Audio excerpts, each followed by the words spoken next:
সোহিনী ও রণজয়ের ভক্তদের জন্য রয়েছে একটি দারুণ চমক। আগামী 3 মিনিটে এই বিষয়ে আমরা আপনাদের বিস্তারিত জানাবো। সম্প্রতি তারা দুজন একসঙ্গে একটি ছবির শুটিং শেষ করলেন। পলাশ দে পরিচালিত তরঙ্গ ছবিতে তাদের দুজনকে একসঙ্গে দেখা যেতে চলেছে। সোহিনী ও রণজয় জুটিকে প্রথমবার বড় পর্দায় দেখা যেতে চলেছে। এর আগে এই জুটিকে দেখতে পাওয়া গিয়েছিল ওয়েব সিরিজে।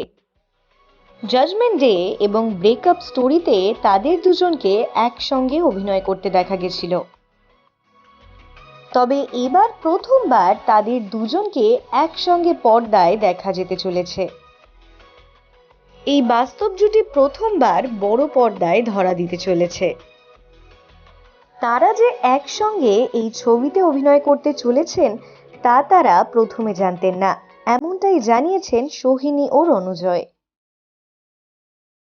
সোহিনী জানিয়েছেন এই ছবিতে কাজ করার কথা তিনি জানতেন, তবে প্রাথমিকভাবে এই ছবিতে পুরুষ চরিত্রে কে অভিনয় করছেন সেই বিষয় কিছুই জানতেন না তিনি। সোহিনী জানিয়েছেন এই ছবিতে তার ও রণজয়ের সম্পর্কটা বেশ দূরের, একেবারেই প্রেম ভালোবাসার নয়। ছবিতে প্রথম দিকে সেই ফিলিংসটা আনতে বেশ বেগ পেয়েছিলাম, এমনটাই জানিয়েছেন সোহিনী। এই ছবির গল্প পুরুলিয়ার পটভূমিতে তৈরি হয়েছে। তরঙ্গ ছবিটি 4টি মানুষের জীবনবোধের গল্প। মুখ্য চরিত্রে রয়েছেন সোহিনী। এই ছবিতে তিনি বিবাহিত। তার স্বামীর চরিত্রে রয়েছেন বাদশা মৈত্র। সোহিনীর কলেজের Sharmila Maite from Sharmila Show House, and please subscribe my channel, click the bell button for more updates.